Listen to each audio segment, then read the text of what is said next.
Muy buenas tardes a todas y a todos ustedes y bienvenidos una vez más a un miércoles de conversatorio donde estaremos abordando cuestiones que tienen que ver con el arte contemporáneo. A nombre del Instituto Veracruzano de la Cultura y la Galería de Arte Contemporáneo, les agradezco a todos ustedes y por supuesto a Brenda Caro Cocotle su asistencia y participación. Saludos, un gusto a todos. Bueno, en el último episodio comentamos un poco más ya sobre tópicos que tenían que ver concretamente con el arte contemporáneo. Sin embargo, las diferencias que se darán en los contextos europeos y en el contexto norteamericano serán muy específicas respecto a lo que sucederá en la parte sur del continente americano. Considero que si bien, siguiendo un poco la idea de Gerardo Mosquera, hablar de una totalidad de arte latinoamericano es una empresa imposible, cuando no un poco absurda. Sí considero que podríamos partir quizá de una idea que compartiremos varios países, que tendrá que ver con la idea de la colonización y que tendrá que ver con la idea de ser este otro territorio descubierto y conquistado, inicialmente alrededor de finales del siglo XV, inicios del XVI, y en distintas latitudes del continente americano se dará de manera progresiva y diferenciada esta conquista. No sé, Brenda, si estás de acuerdo con que quizá esa pudiera ser una de las tantas, quizá de las únicas cuestiones que cohesionan todo este amplio territorio.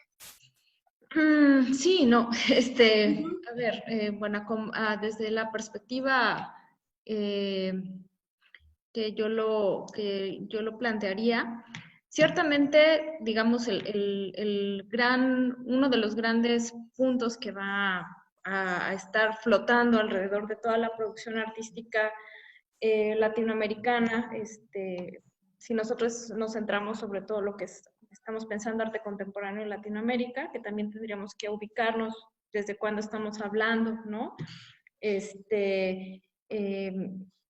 Vamos a suponer que estuviéramos hablando en 1950, de 1950 para acá, perdón. El problema de la colonización no se puede ver de manera igual en 1950 que en los 2000, ¿no? Ahorita a lo mejor tenemos un auge muy fuerte de las propuestas del decolonialismo, ¿no? Primero del postcolonialismo, que creo que eso sería, hay que hacer una diferencia ahí muy concreta de hablar de postcolonialismo y luego de colonialismo, es decir, aquellos que problematizan la relación del individuo del ser latinoamericano, vamos a poner entre comillas, al concebirse fuera de un régimen colonial, pero en el cual no está cuestionando los problemas epistemológicos, y luego ya estamos hablando del decolonialismo, que sí se está planteando cómo generamos otros esquemas conceptuales, epistemológicos, y desde el punto de vista de la estética, si es posible hablar de una serie de categorías estéticas que no pasen o no partan de los paradigmas occidentales tradicionales. Pero si nosotros nos situamos, por ejemplo, en el arte contemporáneo, y en el arte moderno latinoamericano y el arte contemporáneo latinoamericano de mediados de los 50, 60, 70, nos vamos a encontrar una problemática respecto al otro o al ser el otro, pero quizá más centrada todavía en una primera instancia en gran medida en generar primero discursos nacionales que después, y los cuestionamientos propios a los discursos nacionales, a las inferencias nacionales, y luego una revisión que pasa mucho por la relación con, insisto, es que es muy complejo hablar, pero no podemos hablar lo mismo de los movimientos artísticos del sur-sur-sur, ¿no? Por denominarlo de alguna manera, que tuvieron regímenes militares dictatoriales, que obviamente mucha de la atención va a estar centrada respecto a el problema del régimen dictatorial y al régimen militar y qué sucedía con las libertades y los discursos artísticos, que por ejemplo lo sucedido en México en esa misma época, que tiene otros derroteros que no necesariamente van a pasar por lo mismo, ¿no? Entonces, sí es muy complejo. Ciertamente sí va a haber todo el tiempo una relación, una pregunta respecto a qué es lo latinoamericano.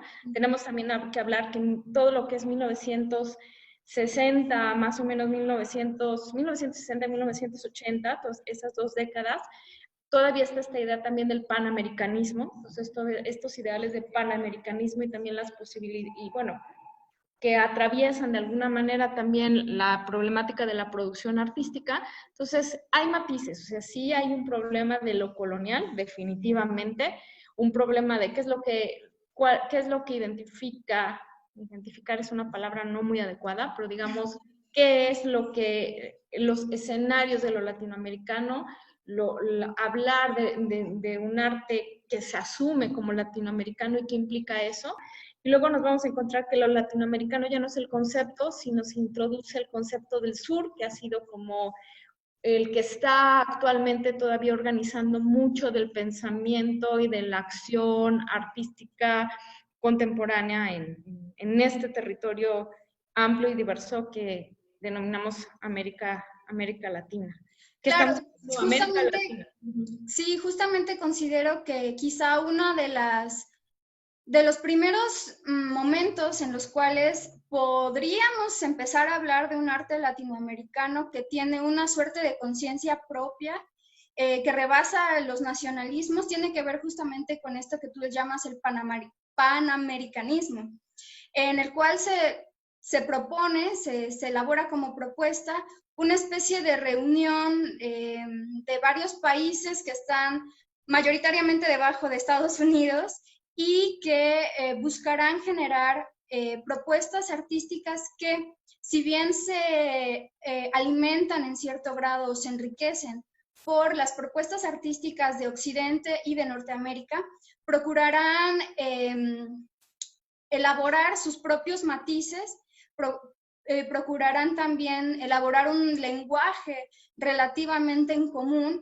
Pienso un poco en algunas ideas como aquí tengo mi apunte porque es de la antropofagia brasileña, por ejemplo, ¿no? Que se remonta hace 100 años y que más o menos intentaba justamente comentar esto y sugerir esto, ¿no? Tomar elementos occidentales e integrarlos a una suerte de estética latinoamericana que contemplaba también la presencia, en este caso muy específico, de la cultura afrodescendiente. Si bien en el caso mexicano, en el caso peruano, por ejemplo, la discusión va a ser necesariamente otra, porque la participación y la presencia de las comunidades indígenas será mucho más grande. Caso contrario, o caso quizá no tan evidente, será en Argentina, en Uruguay, lo que tú llamas ahora el sur, muy sur, donde quizá la población indígena no fue tan fuerte, no tuvo tanta presencia, y entonces la entrada de ciertas ideas cosmopolitanas tuvo quizá un poco más de espacio que en otros lugares donde se ofrecía una resistencia ligeramente más fuerte. No sé si más o menos me estoy dando a entender, o si estás de acuerdo. Sí, pero no estoy tan de acuerdo. No, perfecto. Entiendo, pero no estoy muy de acuerdo. O sea, pensándolo en términos de producción artística, ¿no? Creo que o sea, la búsqueda de ese panamericanismo, insisto, vuelve a tener muchos matices y no es tan simple. O sea, podemos hablar que, por ejemplo, a lo mejor la búsqueda de ese arte que no se define o que quiere definirse como un arte propiamente latinoamericano, en algunos contextos va a pasar por el surgimiento de movimientos muy centrados en el arte abstracto, ¿no? Estoy pensando en el constructivismo, en el neoconstructivismo, en el geometrismo en el caso de México, que es una mirada hacia ciertos discursos que se están produciendo en Europa, que se están produciendo en Estados Unidos, hacia ciertos discursos propios que también se generan en los países de origen, un rechazo a ciertos discursos generacionales previos, ¿no? Que a lo mejor están basados en el enaltecimiento de cierto ideal nacional, ¿no? O ciertas narrativas nacionales, pero en otros lados, esa misma búsqueda del lenguaje profundamente contemporáneo, latinoamericano propio, va a pasar por el costumbrismo y el regionalismo, ¿no? Entonces, la generación de una propuesta muy centrada en el empleo de motivos vinculados con el folclore tradicional o vinculados con ciertos rasgos o elementos de ciertas comunidades propias del país, de las escenas en cuestión, ¿no? Como puede ser la raíz afromestiza, ¿no? En este sentido, ¿tú en qué periodo situarías el...? Es que siento que son dos temas distintos. Uno es el tema del arte contemporáneo en Latinoamérica, o desde América Latina, y otro distinto es el surgimiento de un cierto tipo de arte que a posteriori se llamará latinoamericano y cuyo nacimiento, por decirle de alguna manera, tiene que ver en el siglo XX, a inicios del siglo XX, y cuyo desarrollo tendrá que ver también con la consolidación de nuevos espacios de mediación, como bien normalmente tú los dices, ¿no? Los cuales algunos serán sin duda teatros o museos o galerías estatales, habrá el surgimiento de pequeños salones que no necesariamente tienen un subsidio de gobierno, no están financiados de esa manera. También estarán las bienales, ¿no? El surgimiento de quizá la primera, la más importante en América Latina es en Sao Paulo en 1950 y tantos. Y otra muy importante también será la de La Habana, por ahí de los 80. Entonces, quizá aquí estamos ante dos cuestiones distintas, ¿no? Insisto, una es el surgimiento de una suerte de aire latinoamericano, cuyo nacimiento podemos rastrear más o menos por ahí de 1920, 1930, en Brasil, en México, en Argentina, y cuyo desarrollo después múltiple y diverso, como las situaciones políticas, económicas, sociales de cada país lo eran, desembocaron más o menos en prácticas que son más cercanas a nuestra contemporaneidad. Entonces, quizá en esta doble vía me estoy trabando un poquito, porque por una parte quisiera yo tal vez comentar un poco cómo es que surgió esta idea de lo latinoamericano, que si bien ahora revisada con varios años después, es criticada o se le suman nuevas opiniones, es nutrida o es recortada en algunas cuestiones. En otro momento quizá ficticiamente yo no digo que no, pudo haber tenido una suerte de mayor homogeneidad o una especie de homologamiento que, insisto, visto en retrospectiva, no nos parece tan homogéneo, ¿no? No nos parece tan unitario. No sé si más o menos por ahí. Pues es un poco lo que decía yo al principio. Bueno, hay que recordar siempre que las categorías, que usualmente además se ponen siempre a posteriori, nos sirven para intentar entender las cosas que han pasado, ¿no? No es que de momento todos se pusieran de acuerdo y dijeran, ahora vamos a ser latinoamericanos, ¿no? No es así, digo, así lo vemos ahorita, ¿no? Las ideas se van transmitiendo, se van generando conceptos, se van generando un espíritu de época y ese espíritu de época traduce en muchas cosas. Vuelvo a lo mismo, o sea, lo que sucede es que varía un poco la forma en cómo nos vamos a relacionar. Entonces, tú lo mencionaste al principio, o sea, cómo se define, cómo nos definimos con relación al otro. Y ese primer principio de relación a otro, o sea, lo latinoamericano, esta idea de lo latinoamericano, surge en un momento muy concreto en el cual se busca reafirmar estas identidades nacionales o ubicaríamos en este periodo poscolonial, aunque o sea, en este periodo en el cual ya no somos colonia, somos países independientes, somos naciones independientes, por lo tanto también somos, o sea, no solo nos define un idioma, no solo nos define un territorio, una población, una cultura, sino pasa por ahí, también una manera de entender y hacer arte. Entonces, nuestra manera de hacer y entender arte, sin que quiera decir que no estemos en contacto o que estemos en comunicación o en diálogo, bueno, los artistas yo no, ¿verdad? Con lo que hace o lo que se hace en otros lados, la pregunta es, ¿qué sucede con el arte que estamos haciendo aquí en este momento, en este lugar? Obvio, en ese primer momento, el cuestionamiento no es tanto acerca, vuelvo a insistir, de las categorías epistemológicas.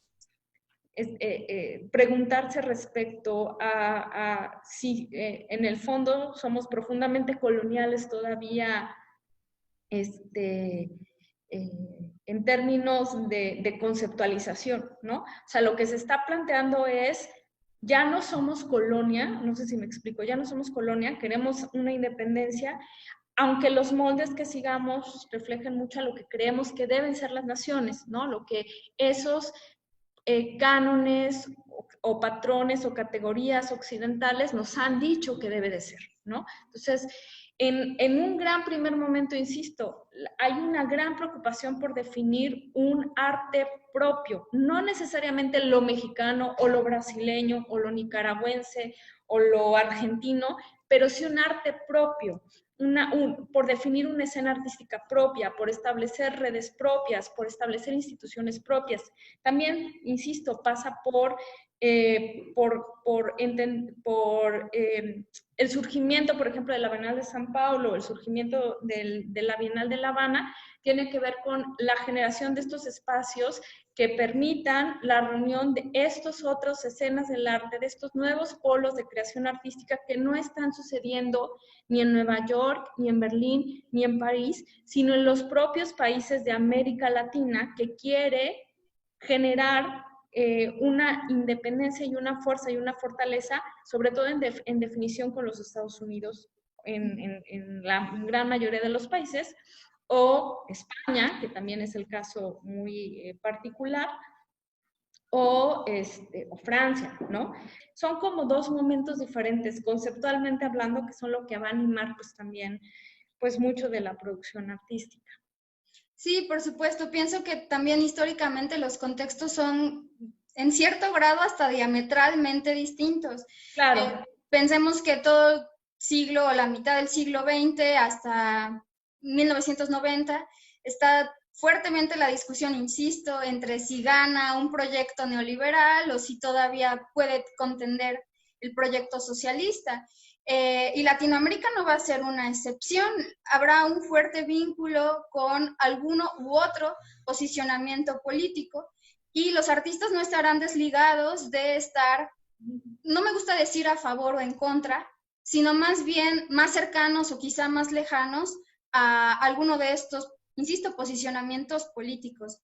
A esto se le aúna, quiero yo considerar o propongo yo considerar, que por ahí de 1960, 1970, en Latinoamérica habrá un discurso propiamente latinoamericano, que es el de la teoría de la dependencia, que propone situarnos como espacio geográfico, pero también como recurso material, propone situar Latinoamérica como un recurso material explotable por, digamos, ciertos poderes hegemónicos, ¿no?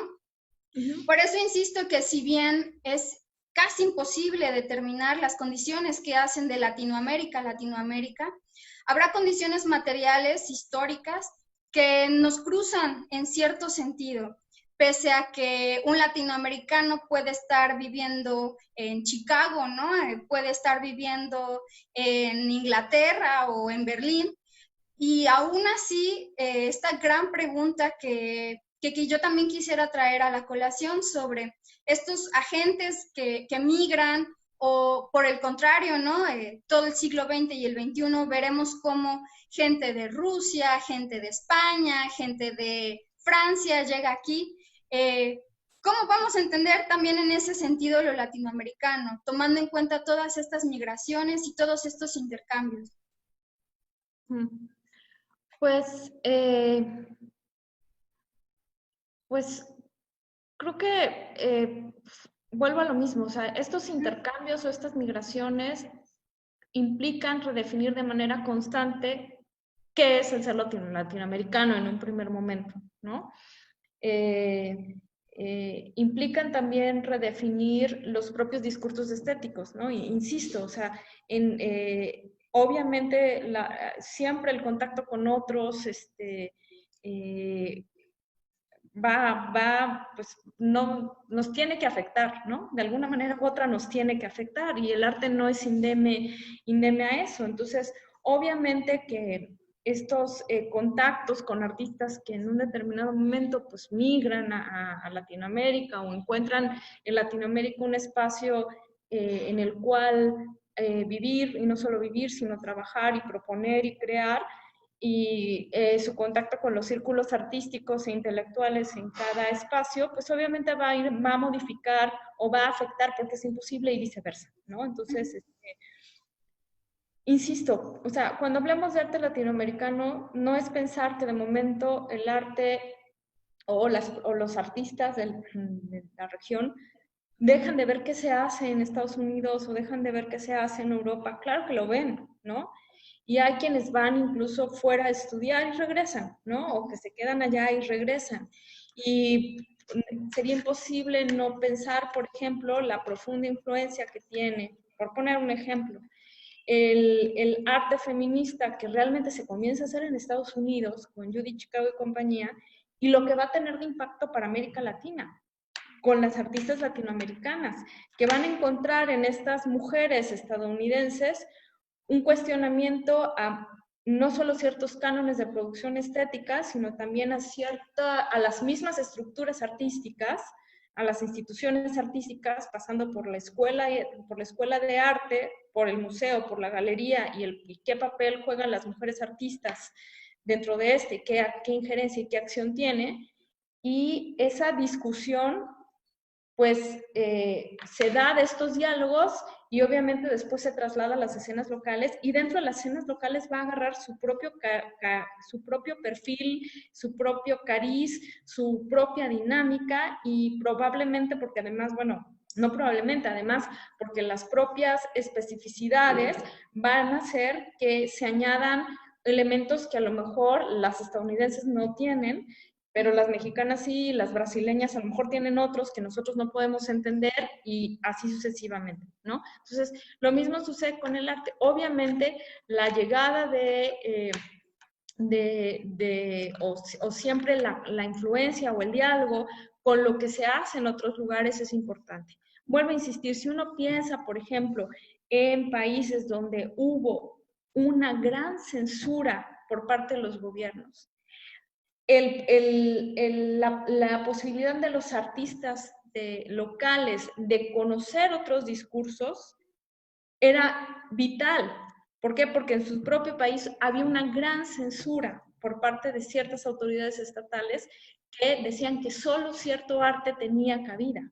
Entonces, la posibilidad de diálogo que plantea el otro, aunque sea ese otro que después va a ser el otro colonial, que después vamos a cuestionar. A repudiar. No repudiar, porque no se repudia, sino más bien a cuestionar.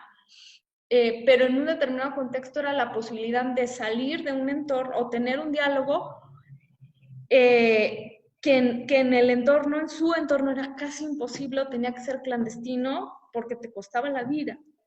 Sin duda alguna.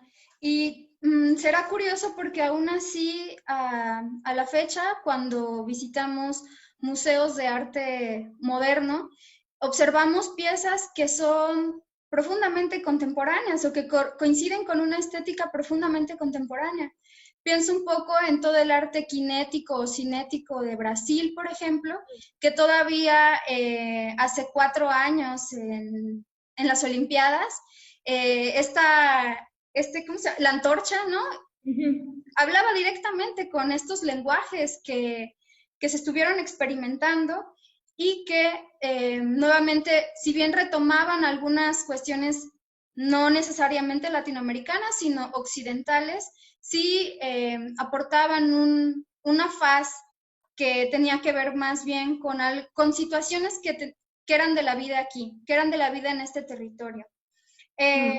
Quizá nada más para hacer un repaso como muy grande de algunos de estos movimientos que surgieron. Hace rato hablabas del constructivismo ruso y la importancia que tuvo en el arte de Uruguay, en el arte de Argentina. Surgieron diversos grupos que buscaban,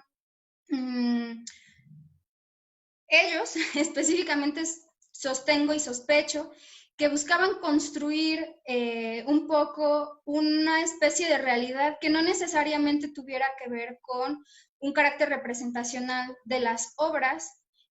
Habrá quienes no hacen eso, habrá quienes retoman elementos, supongamos, de la cultura africana, pienso un poco quizá aquí en Cuba, ¿no? O que retomarán elementos de su cotidiano con la industria cañera. Y entonces tenemos ahí un Wilfredo Lam que constantemente hace referencia a ello. Tenemos en Brasil, ya hablé un poco del cinético, pero también tenemos a Lygia Clark, por ejemplo, que propone la interacción necesaria de un otro, como tú mencionas, ¿no? Para que la pieza tenga un sentido.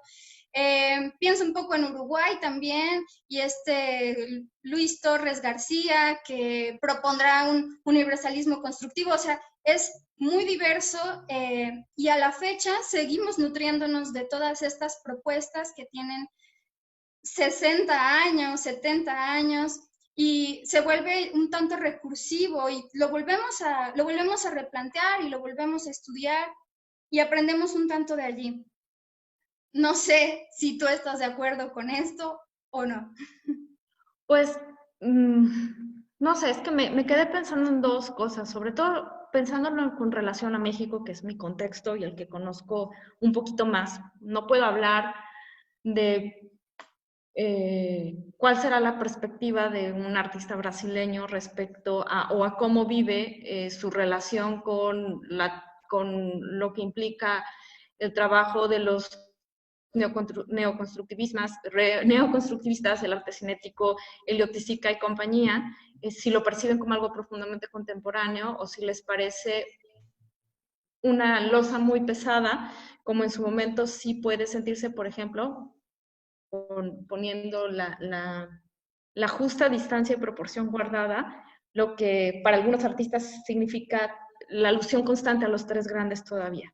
Y ciertos momentos o ciertos periodos de la propia historia del arte o de la propia historia del arte en México no necesariamente tienen el peso que se les da a otros, ¿no? Entonces, por ejemplo, México, ¿no? Durante mucho tiempo, y se va a seguir utilizando, nuestro caballito de batalla van a ser los tres grandes, y luego la ruptura. O sea, la ruptura ya está institucionalizada, aunque le pese a quien le pese, es la verdad, ya está institucionalizada.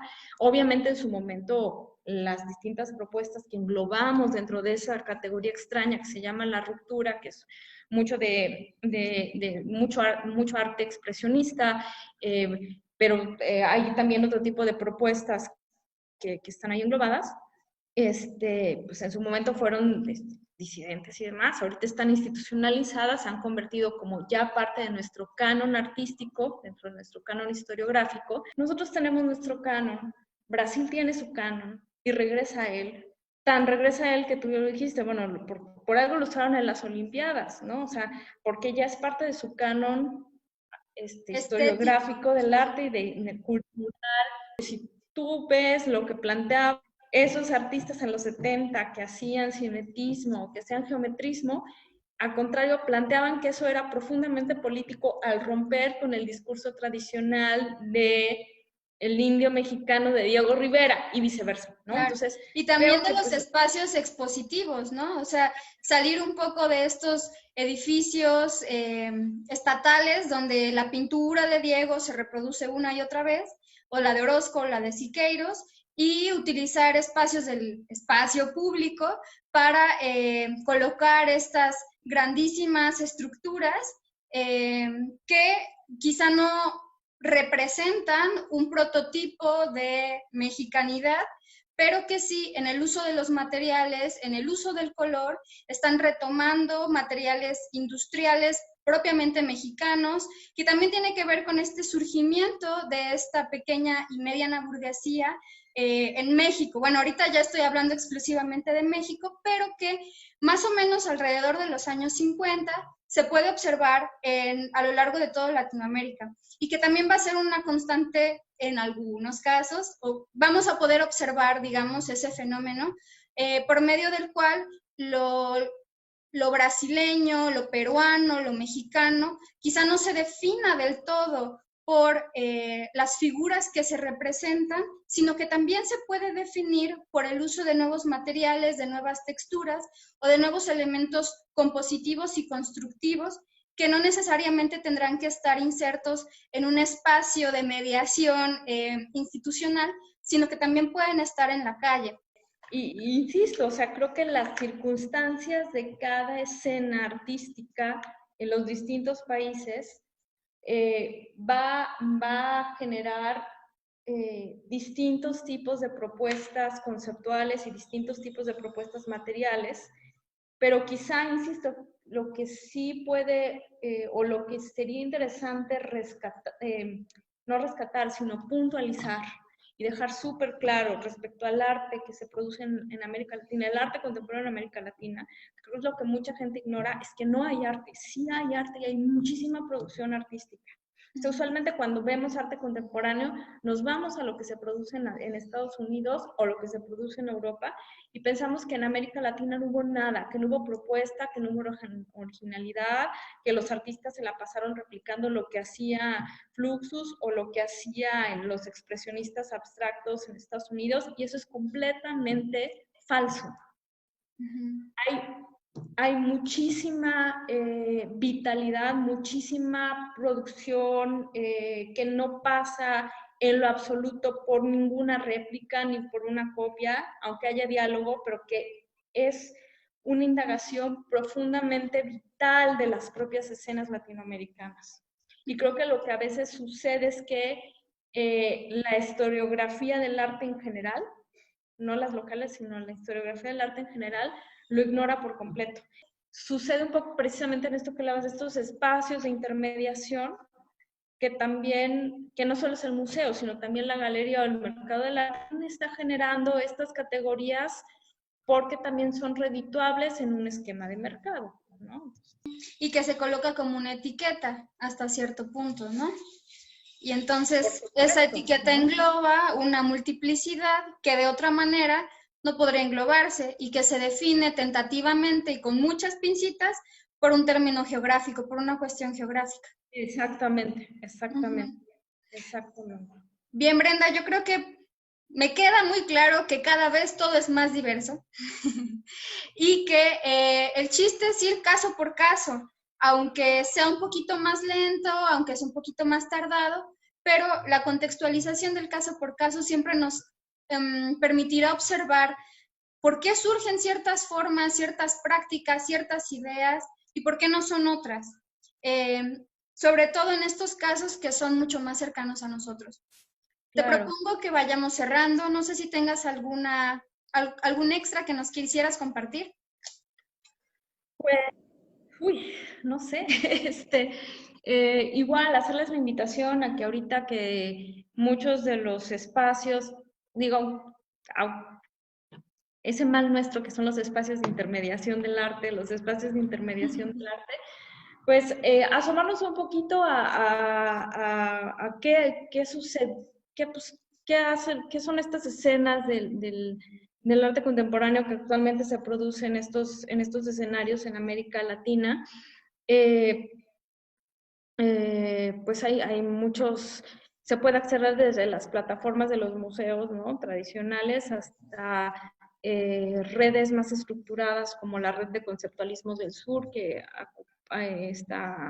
agrupa una serie de artistas, colectivos, pensadores e intelectuales que trabajan en todo el continente latinoamericano, pero que parten de esta perspectiva decolonialista y que, bueno, están buscando y que en esta perspectiva decolonialista lo que están buscando es realmente desterrar muchos de estos discursos y narrativas que los cánones tradicionales han ocultado. Bueno, no ocultado, pero digamos que no le dieron el foro, no le dieron el peso en su determinado momento, y pues seguir discutiendo sobre arte. Perfecto. Te agradezco nuevamente mucho tu presencia, tu colaboración y tus comentarios. Y les agradezco mucho a ustedes que estén aquí con nosotros. Esperamos verlos en el próximo miércoles de conversatorio, y pues que será a las 6 de la tarde. Ya hablaremos por fin del arte en México. Ya, es justo y necesario. Y bueno, nos vemos pronto. Gracias.